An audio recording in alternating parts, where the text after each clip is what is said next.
केंद्रीय नेतृत्व के द्वारा मुझे जो जामताड़ा विधानसभा के लिए कैंडिडेट के रूप में चुना गया, इसके लिए मैं माननीय प्रधानमंत्री जी को, नरेंद्र मोदी जी को, गृह मंत्री जी को बहुत बहुत धन्यवाद देती हूँ।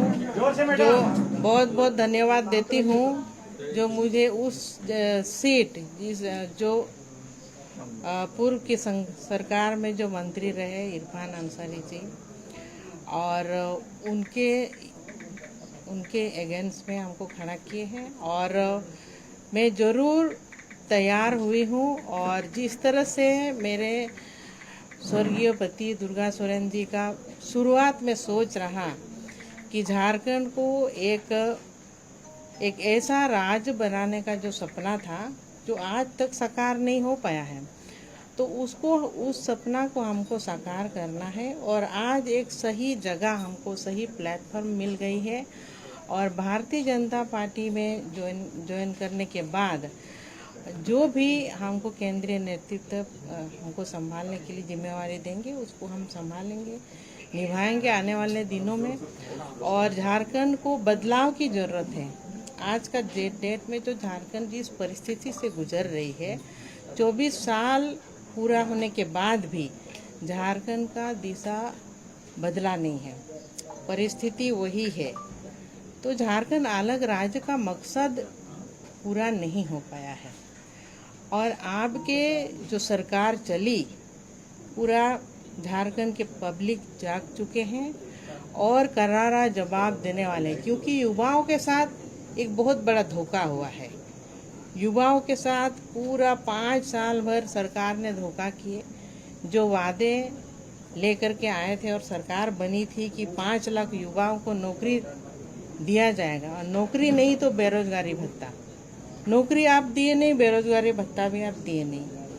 तो ये युवाओं के साथ एक बहुत बड़ा धोखा हुआ है। सरकार ने छला युवाओं को, और युवा वर्ग पूरा आज के डेट में सड़क पर है।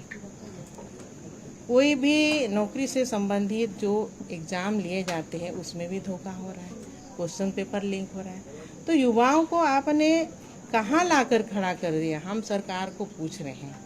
और आज जो एक नई योजना लेकर के आ गए, मैया सम्मान योजना, एक तरह से इसमें ये भी बोला जा रहा है कि भारतीय जनता पार्टी के लोगों ने, पार्टी ने मैया सम्मान योजना को कॉपी किए, जो गोगो दीदी योजना है।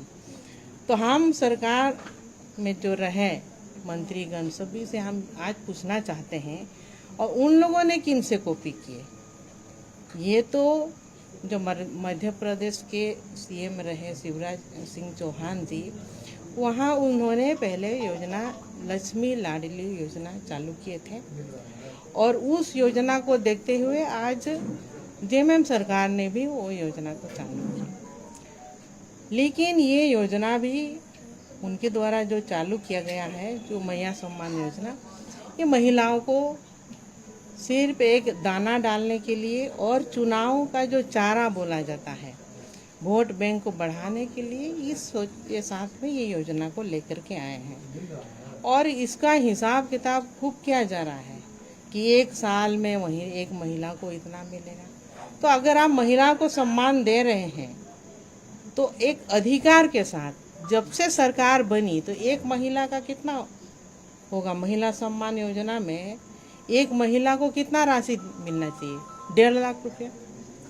तो ये 1.5 लाख रुपया अगर एक महिला को दे दें, पूरा 5 साल जो सरकार चली, तो वो राशि जो उसको अधिकार के तहत मिलना चाहिए, तो हम भी सरकार को सपोर्ट करने के लिए तैयार हैं। नहीं, महिला को एक आप अच्छी सम्मान दे रहे हैं, लेकिन ये झूठा सम्मान नहीं चलने वाला है, क्योंकि जैसे ही दिसंबर महीना खत्म होगा, अब महिलाओं को कोई राशि मिलने वाला नहीं है, महिलाओं के खाते में जाने वाले नहीं है कोई राशि। अभी बहुत ध्यान के साथ अब पहली किस्त, दूसरी किस्त डाला जा रहा है।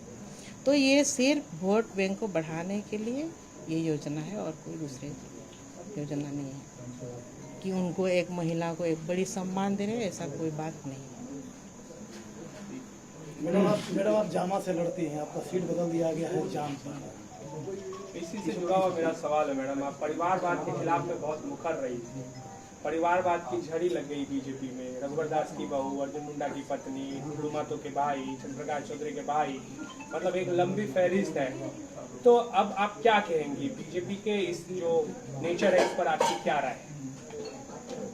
देखिए, इसमें हम ये पार्टी विचार करती है, केंद्रीय नेतृत्व हमारे जो टीम है वो विचार करती है और जो सहूलियत लगा है उस पर काम किया गया है। तो परिवारवाद जो पार्टी जो लेकर के चलती है धरा, तो उसमें पार्टी स्टैंड है और इस पर हम ज़्यादा कुछ कहना नहीं चाहेंगे। चंपई सोरेन और उनके बेटे को भी टिकट मिला है। अब देखिए, इसमें हम कुछ ज़्यादा नहीं कहना चाहेंगे। मेरी बेटी को तो नहीं ना मिला, मेरी बेटी को तो नहीं मिला, तो इस पर हम कुछ बोलना नहीं चाहेंगे। आपका दुख है, आप चाह रही थी, जो ये चर्चा थी कि जयश्री या राजश्री जो है जामा से लड़ेगी, क्योंकि जामा आपकी सीट रही है, आप वहाँ से लगातार जीतती रही हैं। आपके मन में था कि जयश्री को भी मिलना या राजश्री को मिलना चाहिए था? देखिए, मन में क्या नहीं रहता है, मन में रहता है क्योंकि वो मेरा परंपरागत सीट रहा है। वहाँ से मेरे ससुर जी भी कई बार विधायक रहे हैं, मेरे पति स्वर्गीय दुर्गा सोरेन जी भी विधायक रहे हैं, दो बार, हम भी तीन बार वहाँ से विधायक रहे हैं। तो उस जगह से वो मेरा कर्म भूमि है, काफ़ी लगाव है। जामा विधानसभा का एक एक घर को हम अपना परिवार के जैसे परिवार ही मानते हैं। तो लेकिन पार्टी एक दायरा है और पार्टी के जो शीर्ष नेतृत्व का जो निर्णय है उनको मैं मानती हूँ, उसके विरुद्ध हम एक भी कदम नहीं उठा सकते हैं। इसलिए पार्टी का हम सम्मान करते हैं और पार्टी जो निर्णय लिए है उसी पर हम स्टैंड हैं। जामताड़ा नया जगह है, जामताड़ा में चुनित काफी ज्यादा अलग मिलेगी वहाँ पे। देखिए, जो समीकरण है, वोटों का जो भी समीकरण है, हम तो जामताड़ा ही नहीं, आप लोग जो बोले कोई नया जगह नहीं है। झारखंड का हर एक कोना मेरा पहचाना हुआ और हर एक कोना और हर एक कोई भी अगर विधानसभा से हमको लड़ा दिया जाए, पार्टी कहे, तो हम लड़ने के लिए तैयार हैं। मेरे स्वर्गीय पति दुर्गा सोरेन जी, क्या वो एक जगह के पहचान के मोहताज थे? उन्होंने पूरा झारखंड में हर वर्गों का काम किया है, दलितों का, अल्पसंख्यक का, पिछड़ा वर्ग का, सभी यहाँ के स्थानीय लोगों का, सभी का काम किया है और सभी के विकास में वो गरीबों के मसीहा थे, उनको कहाँ नहीं बुलाया जाता था। तो उस नाते मेरे साथ भी जो उनके साथ पब्लिक करते थे, जो मेरे साथ भी वो विश्वास रखे हैं, तो आज का डेट में भी। इसीलिए जामताड़ा कोई नया जगह नहीं है मेरे लिए, वहाँ से हम जरूर जीतेंगे और कमल खिलेगा। इस बार भारी बदलाव होगा, हमारी सरकार बनेगी। मैडम, वहाँ पे बांग्लादेशी घुसपैठियों की बात हुई, क्योंकि वहाँ जो नारायणपुर का इलाका है या कर्माटाड़ का इलाका है, उस इलाके में बांग्लादेशी काफ़ी संख्या में आ रहे हैं। ये मुद्दा रहेगा आपका वहाँ जामताड़ा में? जी बिल्कुल रहेगा, क्योंकि ये आदिवासियों को एक टारगेट किया गया, एक समाप्त करने के लिए एक बहुत बड़ा साजिश। जो बांग्लादेशी जो घुसपैठी आ रहे हैं, अब क्यों आ रहे हैं सबको हम लोग जानते ही हैं। सीधा झारखंड के जो ज़मीन है, आदिवासियों का ज़मीन को कब्जा कर रहे हैं। आदिवासियों के जो हमारे बहनें हैं उनसे शादी किया जा रहा है और इसमें पूरे तरह से हमारे जो संस्कृति है उस पर वार हो रहा है। तो आदिवासी घटे हैं और जो बांग्लादेशी, जो रंगीन या बांग्लादेशी हैं, उनकी संख्या बढ़ी है और आने वाले दिनों में एक बहुत बड़ी खतरे की घंटी है आदिवासियों के ऊपर। तो इनको हमारे समुदाय को हमें बचाना है, नहीं तो फिर ये जो है कि एक जैसे डायनासोर जो एक प्राणी है जो विलुप्त होते हुए जो विलुप्त हो गए हैं, वैसे ही आदिवासियों की भी एक ये हो जाएगा। अगर ये जो बांग्लादेशी, जो रंगीन या बांग्लादेशी को अगर हम यहाँ से भगाएंगे नहीं, तो यहाँ के जो आदिवासी की संख्या घट रही है और घटी है। तो इसीलिए इनको रक्षा करने के लिए आने वाले दिनों में हमारी सरकार बनेगी तो हम इस पर ज़बरदस्त तरीके से हम लोग काम करेंगे और ये समुदाय जो हमारी समुदाय है उनको बचाने का मैडम, ये चर्चा है लुइस मरांडी के बारे में, ये चर्चा हो रही है अभी कि लुइस मरांडी आपसे थोड़ी देर बाद जो है झारखंड मुक्ति मोर्चा का दामन थाम सकती है और वो जामा से ही उम्मीदवार होंगी। एक तो ये, दूसरा ये है कि इरफान अंसारी ने कहा कि आपका पॉलिटिकल मर्डर हुआ है क्योंकि आप अगर जामताड़ा से लड़ेंगी तो आपका हारना तय है, क्योंकि जो समीकरण है, जो इक्वेशन है, दुमका लोकसभा क्षेत्र भी आप हारी क्योंकि जामताड़ा में लीड जो है इंडिया अलायंस के कैंडिडेट को मिला। तो इस तरीके से बीजेपी ने आपको कहीं फंसाया। दोनों सवाल का एक साथ दे दीजिए। देखिए, कोई किसी को फंसाता नहीं है। हमको भारतीय जनता पार्टी में आकर के बहुत सम्मान मिला है। हार जीत किसकी नहीं होती है, एक हारता है एक तो एक जीतता है, तो कोई हारता है इसका मतलब ये तो नहीं है कि वो बार बार हारते रहेंगे। जनता पब्लिक मेरे ऊपर आप बहुत बड़ा विश्वास रखे हैं, क्योंकि जामताड़ा जैसे जहाँ से वो मंत्री बने हैं क्या विकास हुआ है, वहाँ से इतना कॉल आता है, जो जल नल योजना है। अब ये सरकार ने जनता से, ये सरकार ने जनता से जो पानी को भी छीन के रख दिया। पानी की जो योजनाएं है, कई बार हमको वहाँ से कॉल आता है कि कई जगह पर पानी नहीं है, तो आप पानी ही नहीं पिला सकते हैं, तो ऐसे सरकार का क्या काम है। तो क्या विकास हुआ है? विकास नाम का कोई चीज़ नहीं है। अब भारी बदलाव होना चाहिए, पूरा जामताड़ा ही नहीं सभी विधानसभा में बदलाव होनी चाहिए।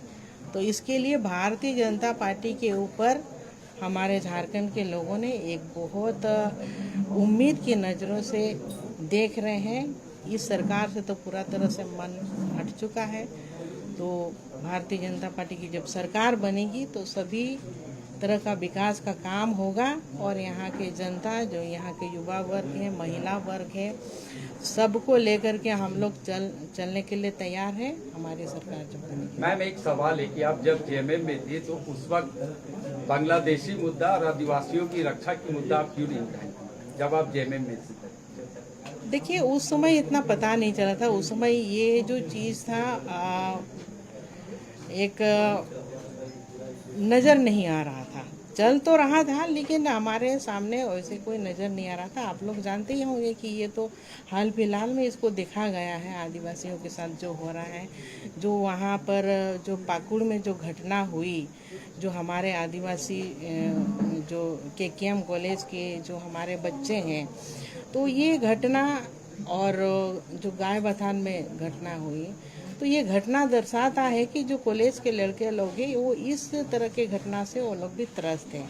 और ऐसे ही एक सड़कों पर उतरने वाले थे, एक बड़ा योजना उन लोगों ने तैयार किए थे कि इस तरह का जो बांग्लादेशी घुट पेटी जो आ रहे हैं उनको विरोध करने के लिए।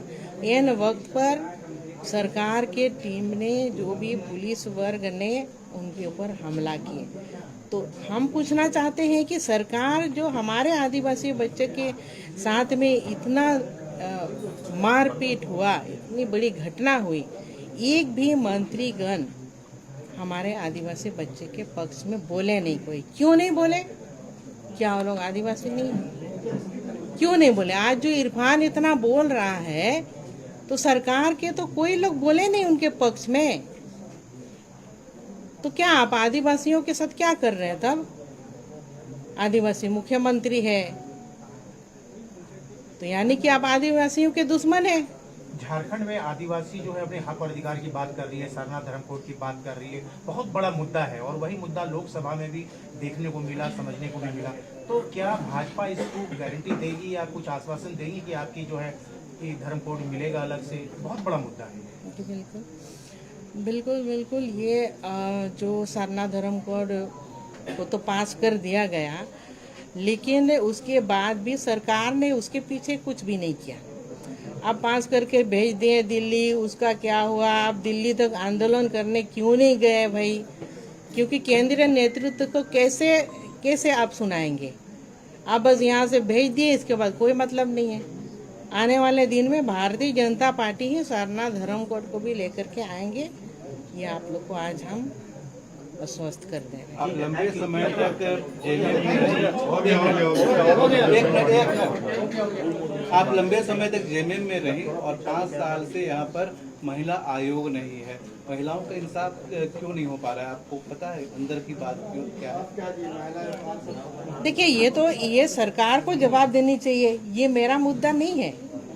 सरकार को जवाब देना चाहिए ना, मौजूदा सरकार है उनसे आप लोग पूछते, क्योंकि कितनी घटनाएं हुई है, महिलाओं के ऊपर अत्याचार हुआ है। तो आज महिला सम्मान योजना निकाले हैं, महिलाओं को सुरक्षित करने के लिए कुछ जिम्मेवार कौन है? सरकार को हम पूछते हैं, आप लोग भी पूछिए। सिर्फ वोट बैंक बढ़ाने से काम नहीं होगा। महिलाओं को अपनी राज्य में किस तरह से सुरक्षित रखा जाए, उसके लिए क्या प्लानिंग है सरकार की? सीता जी जयश्री चुनाव लड़ रही हैं। देखिए, वो पार्टी के ऊपर है, पार्टी तय करते हैं जो उस पर हम हैं, और पार्टी के विरुद्ध तो हम कहीं से भी है नहीं, और हम इस पर हम कुछ बोलना नहीं चाहेंगे, वो निर्णय पार्टी का है। सारे लोग आए, रघुवर दास की बहू आई, लड़ दिए चुनाव, और भी परिवार के लोग हैं। तो आपको अफसोस नहीं है कि आपके परिवार से जब सब कुछ परिवारवाद चल रहा है तो आपको एक्सेप्शन क्यों रखा गया? देखिए, हमको कोई अफसोस नहीं है। हम ये पार्टी से जुड़े हुए हैं, पार्टी से अलग नहीं है। पार्टी हमको सम्मान देती है और आगे भी देगी, और जो नए लोग आए हैं उनको हम पार्टी में स्वागत करते हैं। ठीक है मैम।